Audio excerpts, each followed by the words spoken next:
Early voting has begun in any number of states, which means early vote waiting has begun in any number of states, with videos going around showing people waiting 3 hours, 9 hours, 11 hours. And those videos are so deeply depressing that in the richest country in the history of riches or countries, that we would force some of our citizens, not all of them, bear in mind, some specific citizens to wait for 11 hours. Adriana, have you seen those videos going around of the long lines? I have, and I can't imagine because I don't wait in line for anything. So that's a hell of a thing to have to spend hours out of your day there. Yeah, I can't conceive of it. The longest I think I've ever waited to vote was back at UConn for like an hour or two, maybe. And I live in Culver City, California. It takes me, once I think it took me 30 minutes. Sometimes I just walk in, I walk right in, I walk right out. Because it's not actually complicated if you put the money into it, as a government.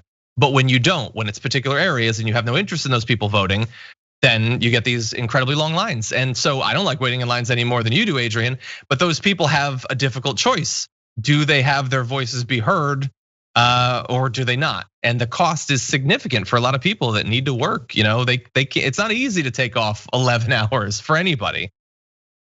But in addition to those long lines, we're also seeing some good news, but mostly bad news about people's voting rights. So originally in Texas, the governor done this thing where he was going to place a cap on one ballot drop-off box in every county, with a county being this interesting thing where some counties have 5,000 people, some counties have 4 million people, but they're each gonna get one ballot drop-off point. Now, thankfully, a court overturned that and said you could have any number of those. Well, now we've reached the next iteration. In a ruling issued late last night, a federal appeals court upheld Governor Greg Abbott's order that limited counties to one mail-in ballot drop-off location. A 3-judge panel of the 5th US Circuit Court of Appeals, all appointed by President Donald Trump, rejected arguments from civil and voting rights groups that claimed Abbott's order suppressed voting rights by making it harder to cast a ballot, particularly for elderly and disabled voters who are most likely to use mail-in balloting. In reality, the judges said, Abbott expanded voting options by suspending a state law that allows mail-in ballots to be hand-delivered only on election day. So because he put the one in each county, he's actually awesome. The limit, let's not worry about that. He gave them one. Isn't that something at least? You know what?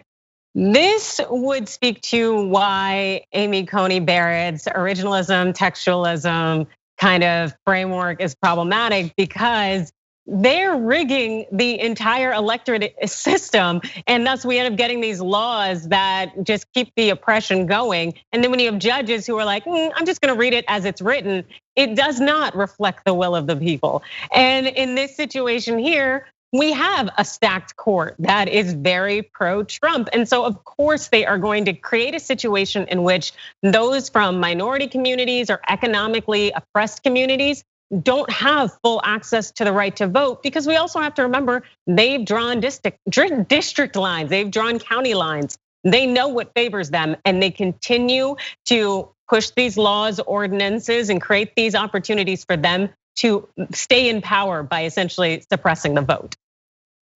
Yeah, it seems crazy to me that 3 judges that he gave their positions get to rule on possibly something that could affect enough votes that a state that is tied in polling right now and could totally determine the election hypothetically, they get to decide if people have an easy time voting or a difficult time voting. It's insane to me that's allowed, but it's allowed, and they love Trump, so why are they not going to do that? Why not?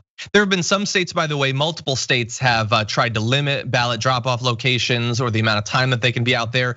In some states, I believe in Ohio, judges ruled that they could remain.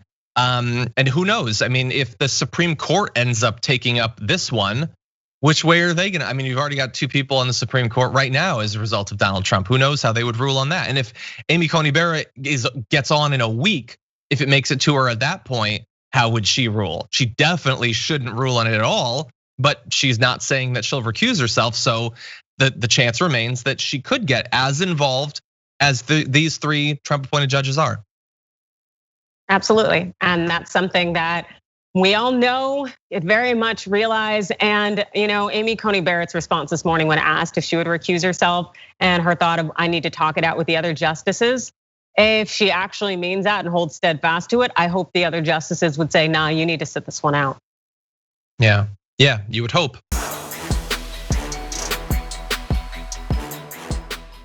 For more political news breakdowns, interviews, stories of activism, and me trying my hardest to care about the occasional big celebrity news story, subscribe to our YouTube channel at youtube.com/thedamagereport. And you can ring the bell wherever it is so you don't miss anything.